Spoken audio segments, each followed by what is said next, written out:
na po sila. Talagang hirapin ng sitwasyon talaga, Brad, no?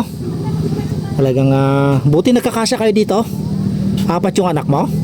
Kasya naman. Dyan na lang. Grabe mga partners. Ganito lang yung tinutulugan na, tapos bangin na dito, no? Pag walang kon na dyan, kon na yan.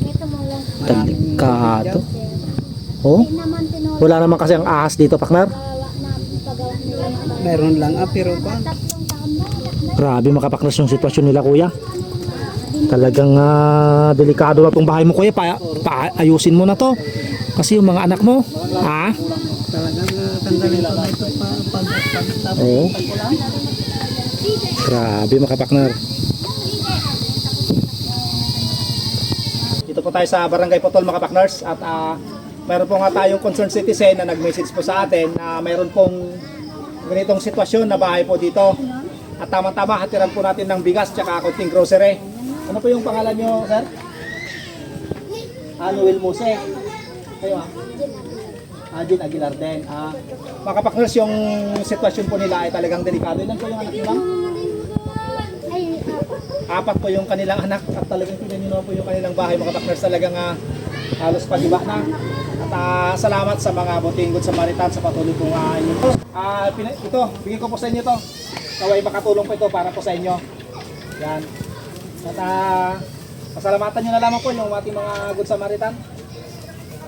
Magayo salamat ito para bigyan niya.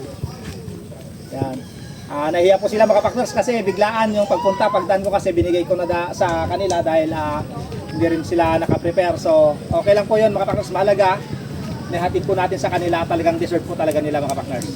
Amen. Ang lahat po ang buhay namin. Opo. Talagang yan. Alam niyo po mga partners. Tignan niyo po yung kanilang sitwasyon mga partners.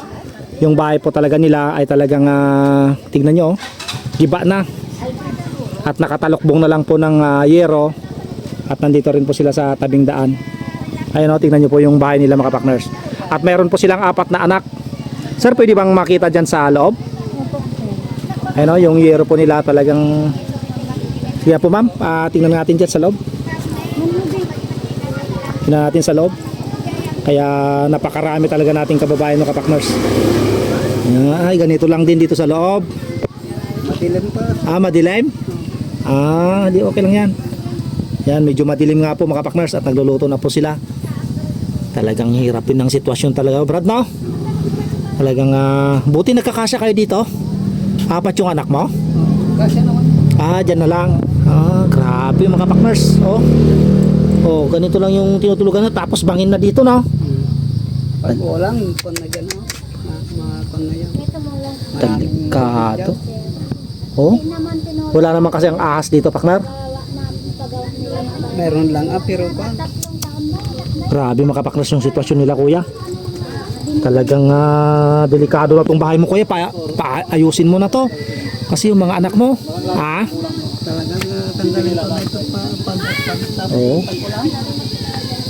grabe mga partner.